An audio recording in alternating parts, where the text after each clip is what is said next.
Good day and welcome to the RTX Third Quarter 2025 Earnings Conference Call. My name is Desiree and I will be your operator for today. As a reminder, this conference is being recorded for replay purposes. On the call today are Chris Calio, Chairman and Chief Executive Officer, Neil Mitchell, Chief Financial Officer, and Nathan Ware, Vice President of Investor Relations. This call is being webcast live on the internet, and there is a presentation available for download from RTX website at www.rtx.com. Please note, except where otherwise noted, the company will speak to results from continuing operations, excluding acquisition accounting adjustments and net non-recurring and/or significant items often referred to by management as other significant items. The company also reminds listeners that the earnings and cash flow expectations and any other forward-looking statements provided in this call are subject to risks and uncertainties. RTX SEC filings, including its Forms 8K, 10Q, and 10K, provide details on important factors that could cause actual results to differ materially from those anticipated in the forward-looking statements. Once the call becomes open for questions, we ask that you limit your first round to one question per caller to give everyone the opportunity to participate. To ask a question, you will need to press star one on your telephone. You may ask further questions by reinserting yourself into the queue as time permits. With that, I will turn the call over to Mr. Calio. Thank you and good morning, everyone.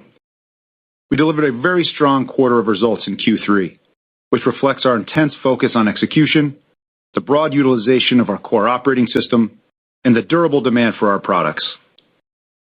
On the top line, sales were up 13% organically year-over-year, with double-digit growth in each of commercial OE, commercial aftermarket, and defense.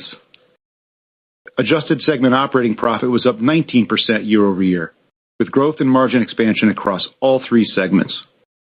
And free cash flow was robust at $4 billion in the quarter, keeping us on track for the full year. Underpinning these results is the continued strength in the global demand for our products and services. In commercial aerospace, passenger air travel has remained resilient, with global RPKs on track for approximately 5% growth this year. We continue to see positive OE production trends, which drove a significant increase in production at Collins in the quarter, as well as at Pratt, which saw a 6% growth in large commercial engine deliveries.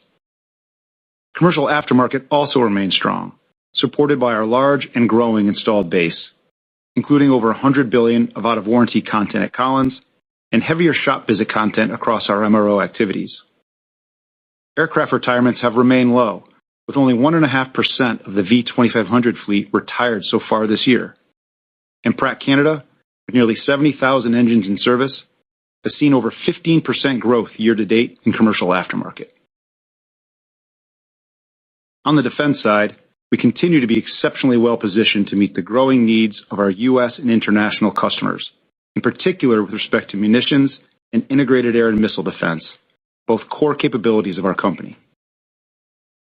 On the orders front, our book-to-bill in the quarter was 1.63, resulting in a backlog of $251 billion, up 13% year-over-year. The activity in the quarter included $37 billion of new awards, with $23 billion of defense and $14 billion of commercial orders. On the commercial side, through Q3, our book-to-bill this year is 1.71, and our backlog has grown 18% since the end of 2024, showing the exceptional demand for our products and technologies at both Collins and Pratt. At Raytheon, we booked over $8 billion of orders for munitions, including approximately $2.5 billion for GEM-T to support multiple international customers and $2.1 billion for AMRAAM, the largest order in the 30-year history of that program. Raytheon was also awarded a significant counter-drone contract for Coyote production from the U.S. Army. Coyote has proven to be extremely effective in the field, and we've recently developed a lower-cost, non-kinetic Coyote payload to combat drone swarms. And Pratt was awarded over $3 billion to support the F-135 engine, including the Lot 18 production contract. So overall, our end markets and operational performance remain strong as we enter the fourth quarter. Based on this, we're raising our full-year outlook for adjusted sales and EPS and maintaining our free cash flow outlook of $7 to $7.5 billion. Neil will take you through the details in a few minutes, but before that, let me provide an update on our strategic priorities on slide 4. Starting with executing on our commitments, our focus on driving performance improvements through our core operating system has continued to generate productivity across RTX.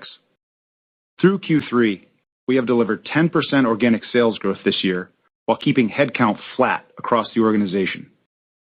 This has been a key enabler in driving 6 consecutive quarters of year-over-year adjusted segment margin expansion.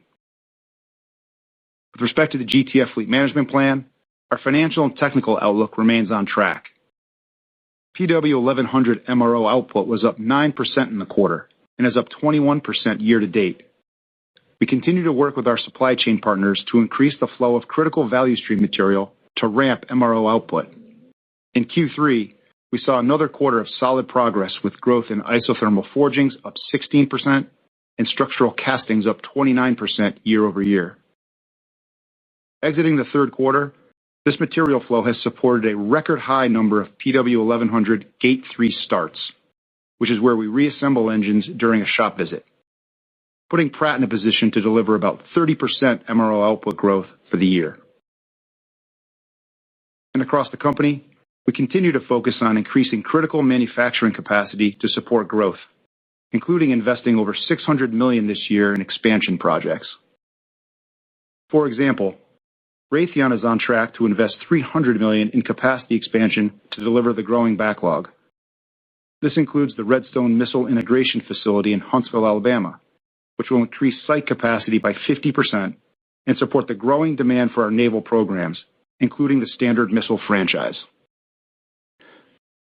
Shifting to innovating for future growth, Pratt Canada was selected by the EU's Clean Aviation Program to design and integrate a hybrid electric propulsion demonstrator for regional aircraft. This system integrates a 250 kilowatt electric motor and advanced propeller technology from Collins and is expected to improve fuel efficiency by approximately 20%. Additionally, Collins is nearing final certification of its next-generation braking system for the A321XLR aircraft. The design incorporates proprietary carbon technology and is expected to extend brake life and drive improved profitability in our maintenance support portfolio. And Raytheon recently demonstrated 2 significant effector technology achievements. The AMRAAM team successfully completed the longest ever air-to-air shot from a 5th-generation fighter. And the Stormbreaker team, in just 50 days, designed, developed, and tested a new ground-launched demonstrator version of this air-launched effector, which will expand the capabilities and future applications for this product. And finally, we remain focused on leveraging the breadth and scale of RTX. As we've highlighted before, we continue to develop and deploy our data analytics and AI tools to improve productivity and the speed and quality of decision-making in our business. We're strategically using these tools to support the highest impact opportunities across the company, including increasing munitions and OE production rates, growing GTF MRO output, and improving sales and inventory planning and management. For example, the Raytheon AMRAAM team has deployed multiple proprietary digital AI tools to proactively identify production bottlenecks and reduce rework, which has contributed to output more than doubling year-to-date through Q3 on the program. These examples highlight the progress that we continue to make across our strategic priorities, and I'm pleased with the results they are yielding throughout the company. With that, let me turn it over to Neil to take you through the third quarter results and our updated outlook for the full year. Neil? All right, Chris. Thanks. I'm on slide 5. In the third quarter, adjusted sales of $22.5 billion were up 12% on an adjusted basis and 13% organically. As Chris mentioned, this was a very strong result in the quarter, with commercial aftermarket up 18% and commercial OE and defense both up 10%. Adjusted segment operating profit of $2.8 billion was up 19%, and we saw 70 basis points of consolidated segment margin expansion with contributions from all 3 segments. Adjusted earnings per share of $1.70 was up 17% from the prior year, driven primarily by segment operating profit growth. In addition, the quarter also benefited from several tax items, including legal entity reorganizations, which impacted EPS by approximately 12 cents.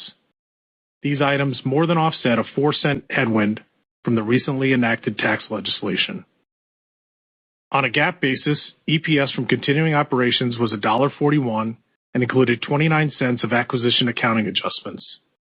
Free cash flow was very strong at $4 billion, driven by working capital improvement, including strong collections and some advanced payments tied to contract awards in the quarter that were accelerated from Q4.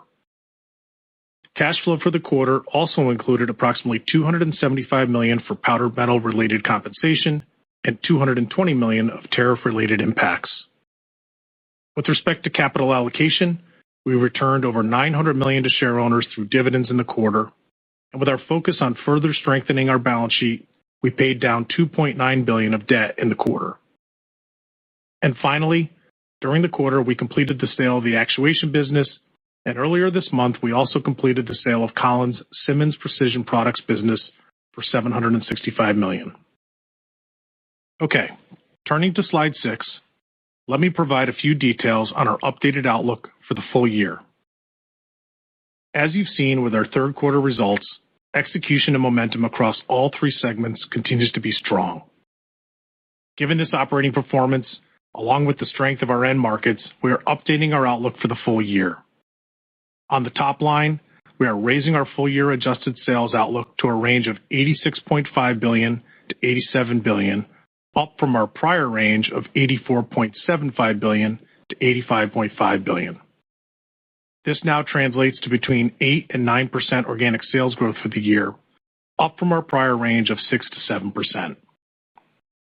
By channel, at the RTX level, and adjusting for divestitures, we now expect commercial aftermarket sales to grow mid-teens year over year, up from our prior outlook of low teens, primarily driven by heavier shop visit content that we saw in Q3 at Pratt. On the commercial OE side, we expect sales to grow around 10% for the year, up from our prior outlook of high single digits year over year. And on defense, we continue to expect sales to grow mid-single digits. On the bottom line, given the performance across all three segments, we are increasing adjusted earnings per share 30 cents on the low end of our range and 25 cents on the high end. At the midpoint, the increase is primarily driven by approximately 20 cents of improved segment operating profit, with the rest coming from a few below-the-line items. And within this updated outlook, there is no change to the net tariff headwind we discussed on our last earnings call. All in, we now see adjusted EPS at a new range of between $6.10 and $6.20 for the full year, up from our prior range of $5.80 to $5.95. Specific to Q4, we expect another quarter of strong operational performance at the segment level, with segment profit up around 10% year over year, excluding the impact of tariffs and recent divestitures at Collins. Below the line, the Q3 12-cent tax benefit I mentioned will not repeat. We expect a higher effective tax rate in the fourth quarter. On free cash flow, we are on track to achieve our outlook of between $7 and $7.5 billion for the year. The primary drivers of our fourth quarter free cash flow will be the same as we saw in the third quarter: segment operating profit growth and working capital improvement. And as we look beyond this year, we feel good about the momentum we're seeing across our business, including our growing backlog and end market strength that continues to position us well for continued top-line growth, margin expansion, and solid free cash flow conversion. And like we do every year, we'll be back on our fourth quarter earnings call in January with our detailed outlook for 2026. So with that, let me hand it over to Nathan to take you through the segment results for the third quarter. All right. Thanks, Neil. Starting with Collins on slide 7. Sales were $7.6 billion in the quarter, up 8% on an adjusted basis and 11% organically, driven by strength across all three channels. Adjusting for divestitures, by channel, Commercial OE sales were up 16% versus prior year, driven primarily by higher volume on narrow-body platforms. Recall, last year included the impact of the Boeing work stoppage in the quarter. Commercial aftermarket sales were up 13%, driven by a 17% increase in mods and upgrades, a 13% increase in parts and repair, and a 10% increase in provisioning. Defense sales were up 6% versus the prior year, driven by higher volume across multiple programs and platforms, including the Survivable Airborne Operations Center program. Adjusted operating profit of $1.2 billion was up $98 million versus the prior year, as drop-through on higher commercial aftermarket, defense, and commercial OE volume, along with lower R&D expense, was partially offset by unfavorable commercial OE mix and the impact of higher tariffs across the business. Turning to Collins' full-year outlook, we continue to expect sales to grow mid-single digits year-over-year on an adjusted basis and high single digits organically. And we now expect operating profit growth between $325 and $375 million versus 2024, up from our prior expectation of between $275 and $350 million, driven by drop-through on higher commercial aftermarket volume. Keep in mind, this updated profit range includes an approximately $60 million year-over-year headwind associated with the business divestitures completed this year.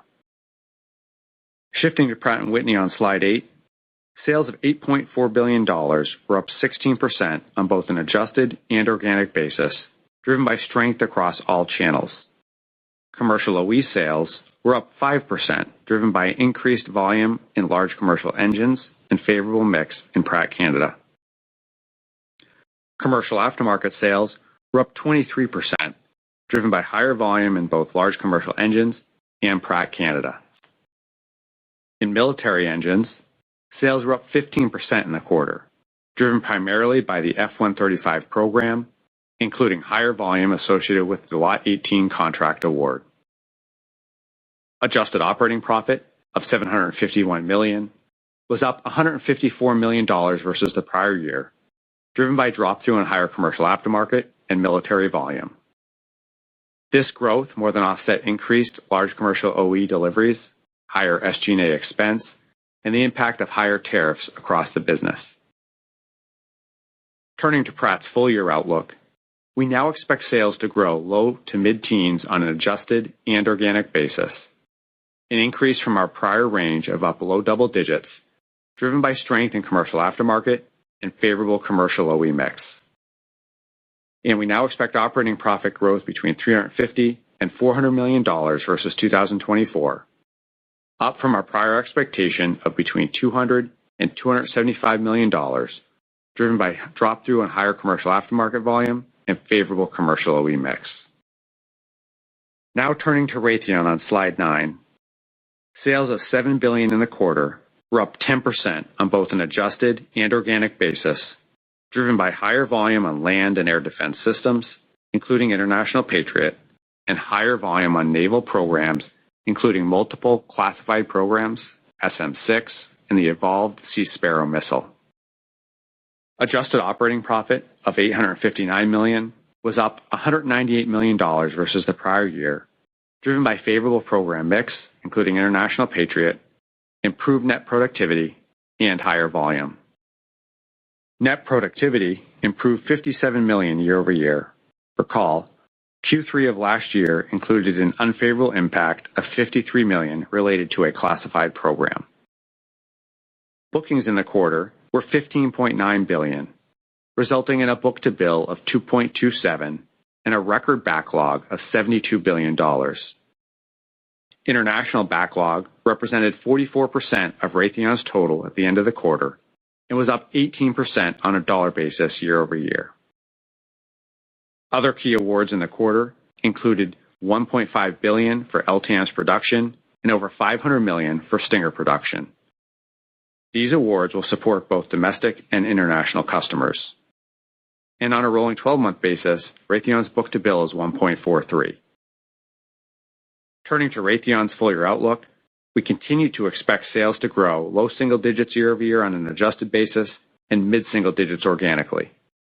and we now expect operating profit growth between $400 and $450 million versus 2024, up from our prior expectation of between $225 and $300 million, driven by the favorable international program mix we saw during the third quarter. With that, I'll hand it back over to Chris. Okay, thanks, Nathan. We have great momentum across RTX. We delivered strong top and bottom line growth this quarter, and our end markets remain robust, as seen by our recent customer wins and 1.63 book-to-bill in the quarter. Our backlog now stands at $251 billion, and we remain focused on our strategic priorities across the company, giving us confidence in our ability to deliver strong growth in sales, earnings, and free cash flow well beyond this year. With that, let's open it up for questions. In the interest of time and to allow for broader participation, you are asked to limit yourself to one question. To ask a question, you will need to press *1 on your telephone. The first question will come from the line of Rob Stallard with Vertical Research. Your line is open. Thanks so much. Good morning. Good morning. Good morning, Rob. This is probably for Neil. You've raised the aerospace OEM guidance for the year. So I was wondering if you could dive into the details below that, and probably in conjunction for Chris, I suppose. How confident are you in delivering those new LEAP engines to Airbus with regard to their target for the full year? Thank you. Well, thanks, Rob. Let me start on the guidance, and then I'll hand it over to Chris. Again, really strong quarter here in the third quarter, and what we've done with our outlook is we've dropped through that goodness for the full year. Also taking up the top line. If I kind of focus that around the midpoint, at the top line at the RTX level, we'll see about $1.6 billion increase. Commercial aftermarket is a large portion of that. Commercial OE is about $200 million there. I'd say that $50 million of that is coming from Collins. The rest of it is at Pratt & Whitney. And what we're seeing there is continued delivery strength on the Collins side, particularly as we get into the last quarter of the year here on increased rates on 737 and 787. And on the Pratt side, I'd attribute that to the engine mix. On the aftermarket side, a lot of that sits at Pratt & Whitney. About $1.1 billion of the $1.6 billion that we're talking about on the increase sits inside of Pratt & Whitney, with the majority of that in the aftermarket. We had a really strong third quarter. As you heard Chris talk about, the increase in MRO output is driving GTF aftermarket. We're also seeing strong V2500 mix and heavy shop visits there. So again, letting that drop through for the full year. And you'll see that both on the top and the bottom line. And then finally, there's a couple $100 million at Raytheon on the defense side. We've got 10 consecutive quarters here of material receipt growth, and we're continuing to get ready for the delivery of that large backlog, and a backlog we expect to continue to grow. So those are the big moving pieces on the top line. Of course, dropping through on the bottom line, you see the profit there. We've had some favorability on below-the-line items as well, and we're letting that kind of come through as we stare at just 90 days to go. Hey, Rob, I'll pick it up from there on the second part of your question on deliveries. I mean, overall, we feel pretty good about how we've executed this year and supported the production ramps for both the aircraft, for all the aircraft OEMs. We're going to continue to work very closely with Airbus to make sure that they have what they need down the stretch of the year. Also continuing to balance the allocation of material, as we've talked about before, because we've got to continue to support the fleet. So that's going to continue to be a focus. I'll remind folks that we're up over 50% versus our 2019 production levels. We've continued to ramp production pretty robustly. And again, going to work very closely with our airframe customers to make sure they have what they need so they can hit their deliveries for the end of the year. That's great. Thank you. Our next question comes from the line of Miles Walton from Wolfe Research. Your line is open. Thanks. Good morning. Neil, maybe just a clarification first, and then maybe Chris, a question on Raytheon segment. On the clarification, the 30% output for the full year, just want to make sure that's 30% output for for GTF, and so a pretty steep 4Q MRO output improvement you're looking for there. And then, Chris, on the Raytheon outlook, could you just comment on the limitations to growth? It's clearly not a demand situation here that you're poor on, and would expect that the Raytheon segment revenue would start to accelerate pretty meaningfully. Obviously, we saw some of that here in the third quarter, but didn't raise the full year. And so maybe what are the limitations there? Yeah, thanks, Miles. Maybe your question on the GTF MRO output, I'll start there. And you're right, through the year to date, up about 20%. We need to get to that 30% level. MRO output, as I've said pretty consistently, is the key to continuing to push down our AOG levels. And I think we're in a pretty good position to be able to hit that 30% for the full year. And there's several factors that kind of put us in that position. I mean, first, we exited September with the record number of gate restarts, as I said previously. That's the reassembly and then the testing process. So feel good how we've come out of the gate here, no pun intended. Material flow in the critical value streams was pretty strong. Isothermal forgings were up 16% year over year, as I mentioned. Structural castings, 29% year over year. Another piece here is our repair network. Demonstrated some strong increase here in Q3, 30% year over year. That helps lessen the demand for new parts, which should, again, help the flow in gate 2. We've continued to see progress with productivity in our shops. Again, exited Q3 in September with about 80% of our MRO completions on the GTF, averaging 110-day turnaround time in the shop. And that's on heavier work scopes. So those are the things that I think put us in position to go drive here in the fourth quarter on MRO output, ultimately to support the fleet. On your questions on Raytheon, and I'll invite Neil to come in as well if he wants to talk about some of the puts and takes in the quarter. But overall, the headline story here is just continued exceptionally strong demand. Right? The book to bill in the quarter at 2.27, $16 billion of new orders. The demand is there, and we're continuing to invest in capacity to ensure that demand can be met. You heard us talk about the $300 million this year. If you just think about since 2020, just at Raytheon alone, it's been about $1 billion on capacity expansions, and automation. And then I'll tell you, for us, it's looking at the supply chain and making sure that it continues to be healthy. We're seeing our 10th consecutive quarter of material receipts growth, which is great. We've got to continue to see that accelerate upwards across all of our critical value streams, whether that be microelectronics, rocket motors, and the like. So while performance has stabilized and been good, we need to continue to see that accelerate 26 and beyond because the demand is there. Chris, I'll just add to that a little bit. Miles, you alluded to it.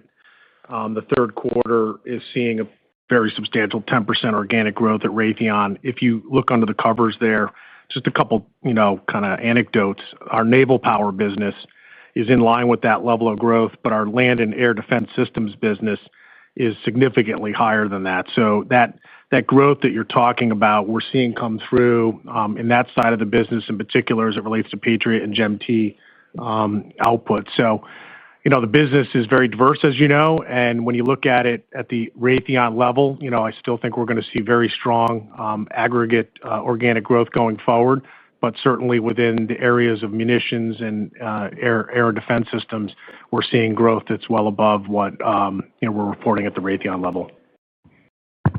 Thanks. You're welcome. Next question comes from the line of Peter Arment from Baird. Your line is open. Yeah, thanks. Hey, good morning, Chris and Neil. Nice results. Thanks, Peter. Hey, maybe we just stick with in Raytheon. It's not just been a top line story or the backlog. You've also had really good performance on the margin side of things. You continue to show really good margin expansion. How should we think about that as this kind of continues to see growth accelerate, but you've got higher international mix? Maybe just walk us through kind of your thinking around Raytheon's margins, but longer term. Thanks. Yeah. Peter, you're absolutely right. When we talk about the backlog at Raytheon, which is substantial, huge orders in the quarter, and if you think about the international portion of that backlog, it now sits at about 44%. And our top 3 programs in that backlog are international. So that certainly provides, a tailwind. I would also tell you the team continues to focus heavily on our core operating system and driving productivity and efficiency in our shops to take costs down and to drive productivity. I can give you a number of examples this year where Phil and the team have used our core operating principles to drive increased, production and to drive down costs. And if you just think about some of our top programs, we're going to have significant increases in production this year.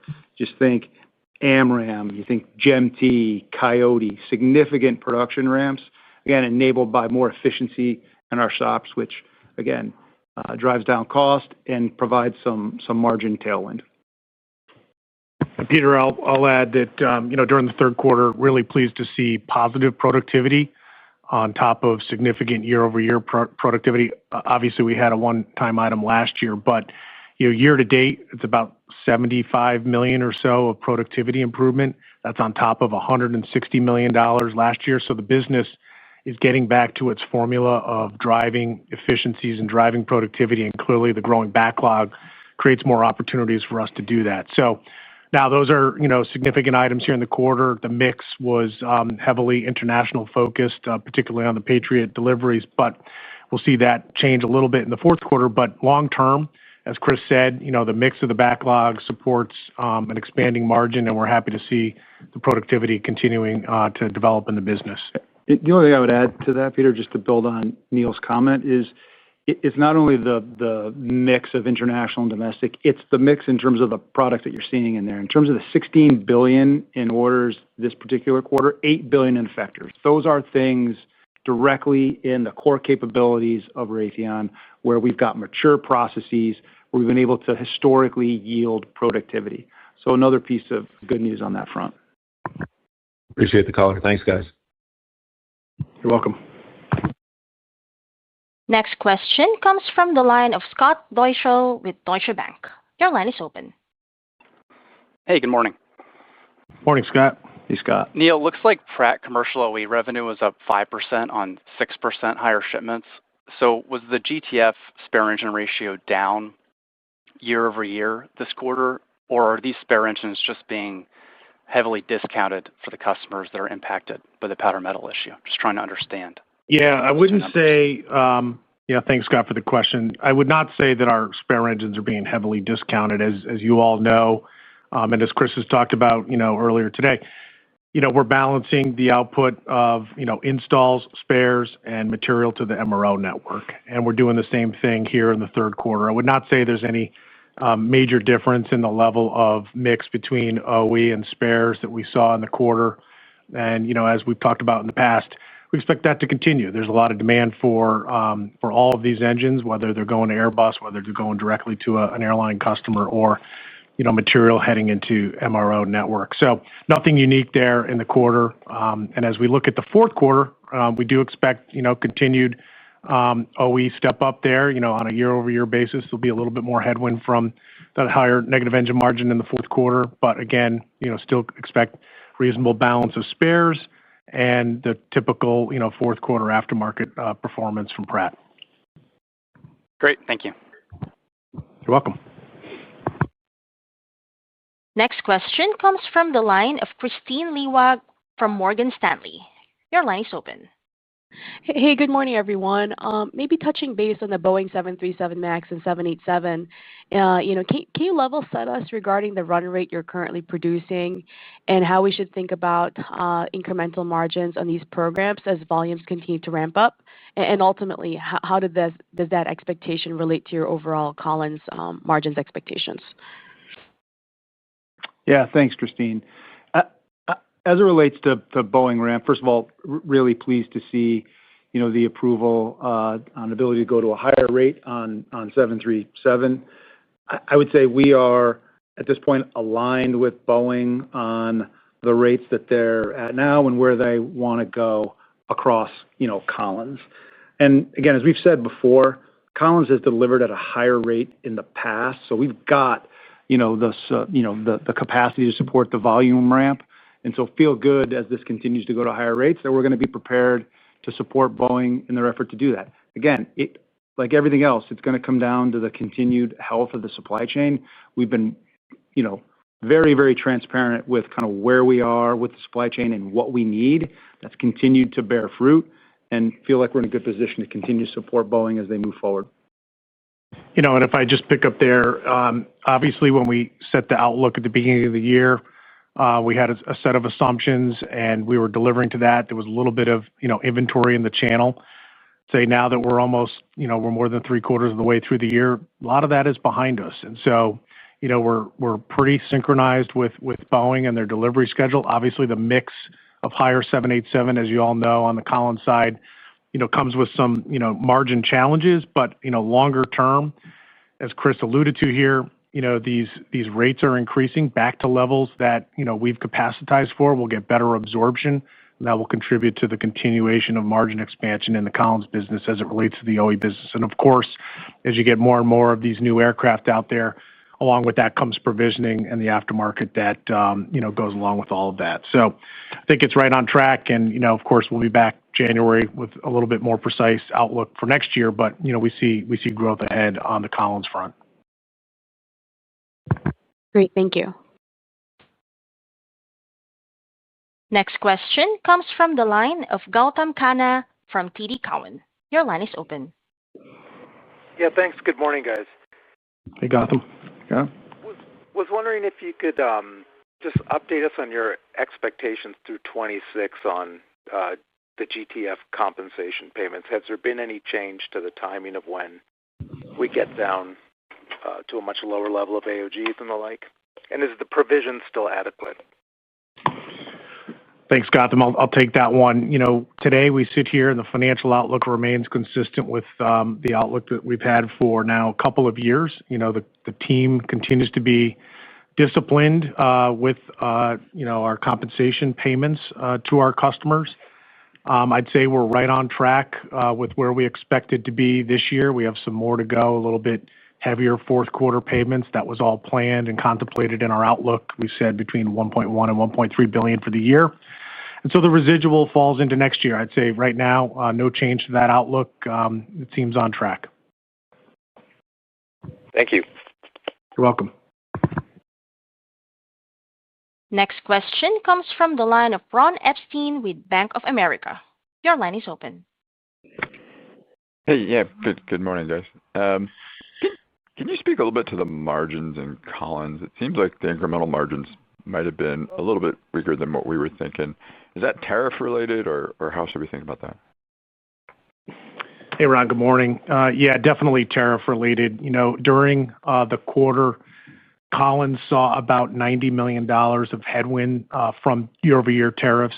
Actually, same number that Pratt saw for the quarter. So I think if you put that aside, the team's doing a great job making that a smaller number as we move forward. A number of mitigations have been identified, but that's really the key driver there in what's dragging down the margins. I think as we go forward, we continue to do a lot of work to continue to support our products and qualification for USMCA treatment or bonds as we re-export material outside of the United States. So, and of course, pricing. So there's an opportunity there to continue to mitigate the headwinds, but that's what you saw in the third quarter, and you'll see that again in the fourth quarter, obviously for both Collins and Pratt too.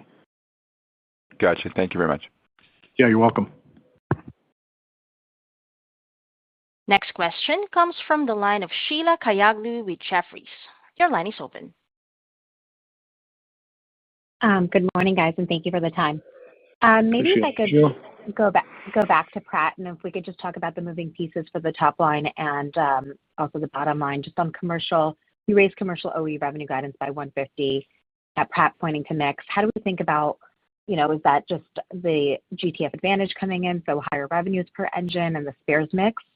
And then how that factors into the bottom line with the negative engine margin headwind. Is it still $150 to $200 million in 2025? And how we think about the higher MRO output into the fourth quarter and into 2026. Sure. Let me take that, Sheila. As I said earlier on the call here, the Pratt uptick in the revenue outlook is about $1.1 billion at the midpoint of our guidance. About $150 million of that is on the OE side. And I would say it has nothing to do with the GTF Advantage at this point. It's really just, finalization of the year, the mix of spare engines versus install engines, and the volumes that we see there. So that's what's driving the top line there, frankly. We're also seeing, about $100 million on the defense side of Pratt & Whitney. And we were happy to get the Lot 18 production contract executed in the third quarter. That drove most of the growth that Pratt saw on the military side in the third quarter. And so, as we play that forward, the material receipts coming in, we expect a little bit of upside there. The rest sits in the aftermarket. And if you think about the third quarter and the fourth quarter MRO output that we've just talked about, that comes with revenue. So that there's a heavy mix of that towards the GTF. Obviously, that comes with some profit, but not the same kind of profits that we see on the V2500. That said, on the V2500, I talked about 800 shop visits for the full year. I'd say we're right on track. It's been pretty linear throughout the first 3 quarters of the year.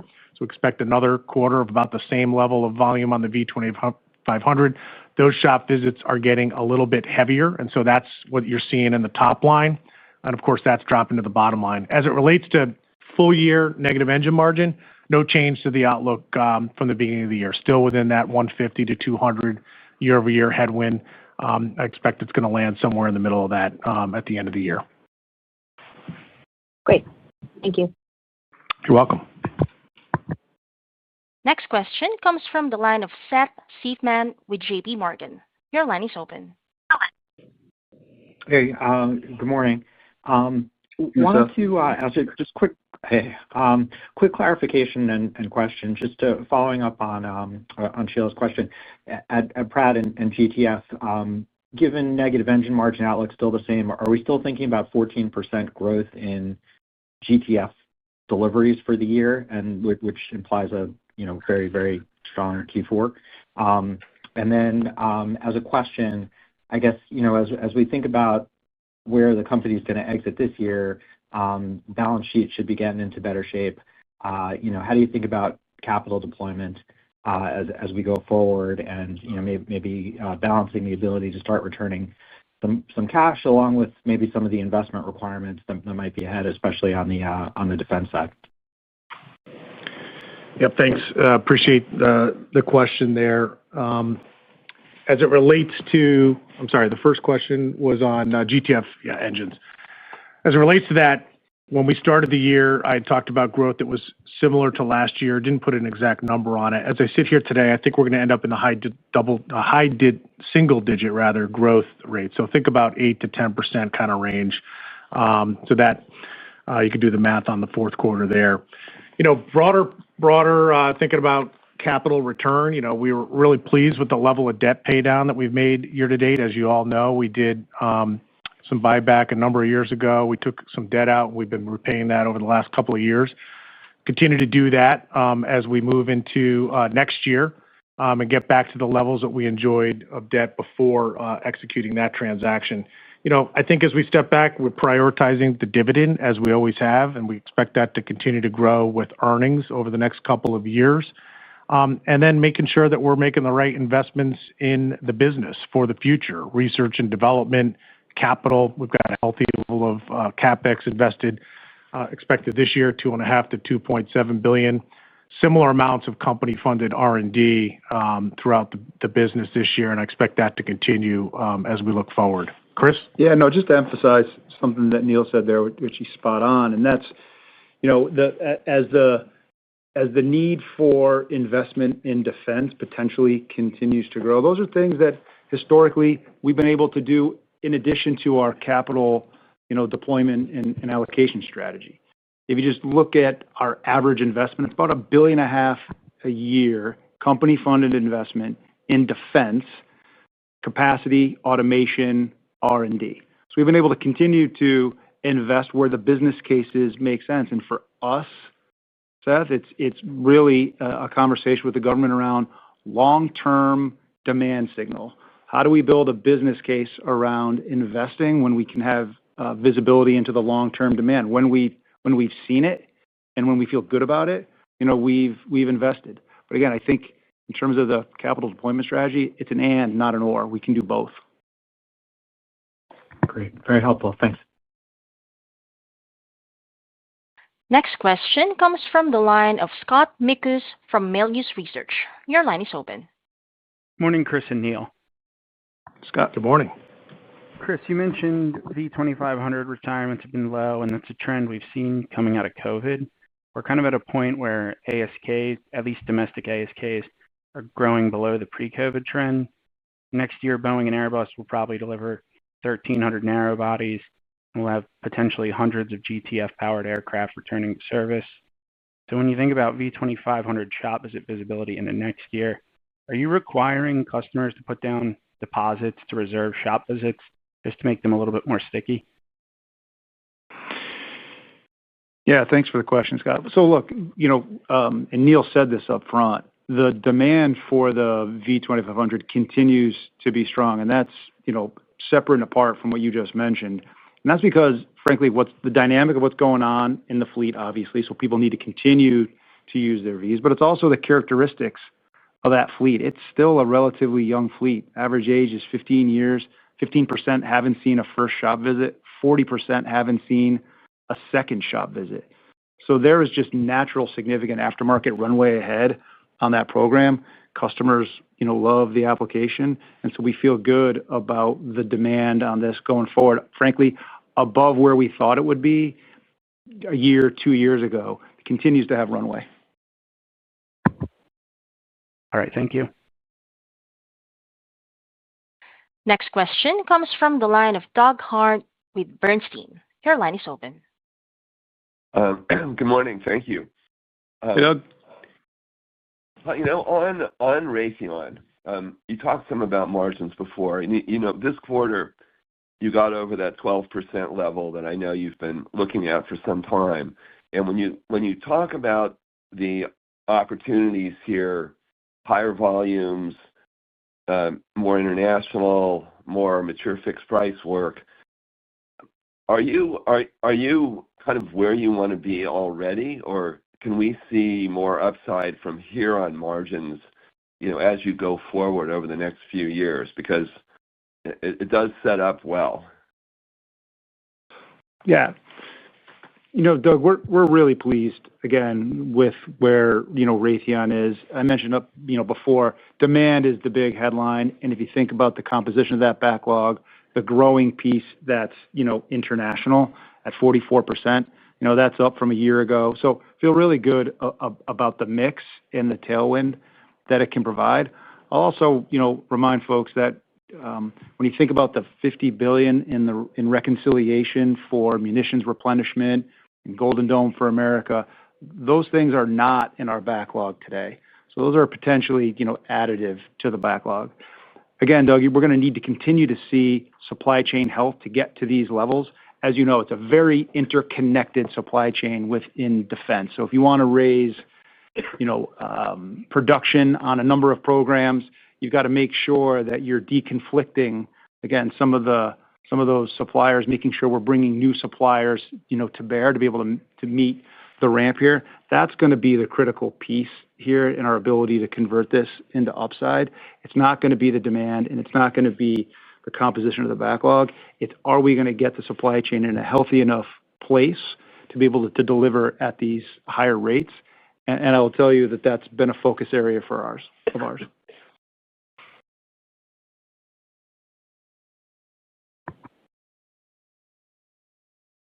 Next question comes from the line of Ken Herbert with RBC. Your line is open. Yeah, hi, good morning. Thanks, Chris and Neil. I wanted to see if you can talk about the up 13% in the Collins aftermarket and specifically the pieces within that and what you're seeing on the retrofit side. But then also I wanted to see for both Collins and Pratt for sort of catalog pricing, are you getting similar levels on spare parts this year as you did last year, or are you seeing any incremental pushback on the catalog pricing this year from customers? Yeah, thanks, Ken. So maybe just briefly on Collins, and then Neil can add some additional color. Again, Collins, double-digit organic growth in all three of its aftermarket channels, parts and repair, provisioning, mods and upgrades. So feel very good about the strength we're seeing in the Collins aftermarket. As you know, it's got over $100 billion of out-of-warranty installed base. So, an incredibly strong position to work from an aftermarket growth perspective. On the pricing for both Pratt and Collins, again, given what's going on in terms of tariffs and given the demand in the marketplace, I think both have been appropriately, aggressive in pricing this year. And as we look towards, next year, again, got to see how things shake out on the tariff front. But again, we're going to continue to be aggressive in terms of, catalog pricing because of the value that we bring and because of the demand that's out there. And to add some color on the quarter's aftermarket performance, I think what was notable was the parts and repair. We're seeing 13% organic growth there. And that's indicative of aircraft that are flying that need sort of the break fix type of aftermarket that Collins has, which comes with very good margins. So I think that was encouraging to see on the mods and upgrades up 17% organic. If you look a little bit into that, you're going to see that the interiors business was up significantly during the quarter. Top line growth really, really strong. Still working through some older contracts there, but I would tell you on the top line, delivering that backlog, positioned for continued growth as well as expanding margins on the interiors business, which is one of the items that will fuel next year's margin expansion for Collins.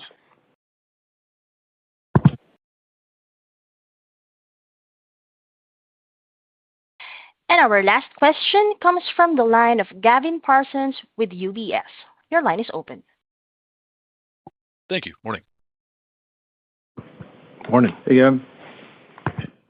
Guys, I wanted to ask about 2026 free cash flow conversion. I think you made some recent comments, and there's a little bit of market confusion or investor confusion around that. And then if you could bridge some of the major moving pieces as we go into 2026, and then why reiterate the 2025 free cash guide while raising everything else? Thank you. Thanks. Let me start with 2025. We set out the year with a goal of $7 to $7.5 billion of free cash flow. And as we sit here today, we're very comfortable with that for the full year. There's been some moving pieces. I'll remind you, back in the second quarter, we had some tariff headwind that we onboarded, about $600 million. We offset that with lower cash taxes for the year, so that's sort of neutralized.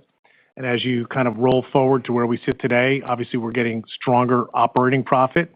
And we're seeing a little bit of, growth in the inventory, or I'd say less, reduction in the inventory. We were pleased to see inventory come down a couple $100 million sequentially, Q2 to Q3. Things are moving in the right direction. And I think we'll see another few $100 million of inventory reduction as we exit the year. But there's been some, stocking there to prepare for this continued growth. And, we're making sure that we balance our sales and inventory and ops planning using the core operating system to do that. But that was one of the things that sort of offset a little bit here in the fourth quarter. But that said, really strong collections in the third quarter. We had catch up from the Pratt & Whitney work stoppage in the second quarter that helped bolster the results. We also had some advances that the Raytheon business in particular, as well as the execution of the Lot 18 contract at Pratt, brought some cash into the third quarter, things that were planned in the fourth quarter. So as we sit here and you look at the implied fourth quarter, very achievable, positioning us, I think, for a nice start to 26 as well. I'm not going to get into the specifics of 26, but if you look at 25 and you think about the $7.25 billion at the midpoint, you also think about the level of powdered metal compensation embedded in that. You can see that our, baseline free cash flow is in the $8.5 billion range. And so next year, as we look forward, obviously we expect powdered metal payments to come down. Working capital still remains an opportunity for us. We have very heavy levels, but we have very heavy growth plans ahead of us. So we'll be balancing that as we move forward. I'll be back in January to provide a more detailed walk on that front. Yeah, maybe just to add, to it, Gavin, I think, long term, we think, the 90 to 100% of free cash flow is where this business is positioned to sit. And if you just step back, you've got, some momentum around that with some of the fundamental attributes in this business. A $251 billion backlog in place to drive growth. Commercial OE production is ramping. Air traffic has been resilient. And of course, we've got large installed base, Collins and Pratt, which have long aftermarket tails. And of course, we've talked a lot today about the growth in defense spending. So put all those things together, and that's where we get to that, longer term 90 to 100%, conversion. Thanks a lot. With that, there are no more analysts in the queue. So I will now turn the call back over to Nathan Ware. All right. Thank you, Desiree. That concludes today's call. As always, the investor relations team will be available for follow-up questions. So thank you all for joining us, and have a good day. This now concludes today's conference. You may now disconnect.